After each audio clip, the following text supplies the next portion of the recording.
Hey guys, welcome back to the channel. In this tech tutorial video we're going to reveal to you how you can change the interface and display language for the Opera browser in 2026 on desktop computer and laptop. So let us dive into this. Alright guys, so launch the Opera browser and access your browser settings. Here in the top left, click into settings here.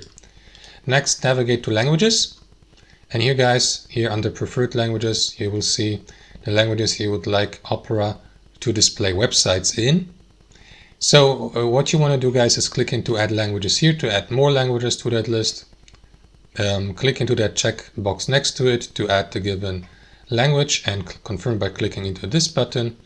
And after that, if you add, for example, several of these languages, you may change, for example, the position of them so that there is a main interface language and another one listed here. So what you want to do guys is click into these three dots and assign a display a language, which in this case here is usually the list at the very top, but you can also disable that feature and enable it for the one below, or change the position of the given language, or remove it entirely from that list. That's how it works guys. Thanks for watching, hope you enjoyed it, got some value from it, and we'll catch you later.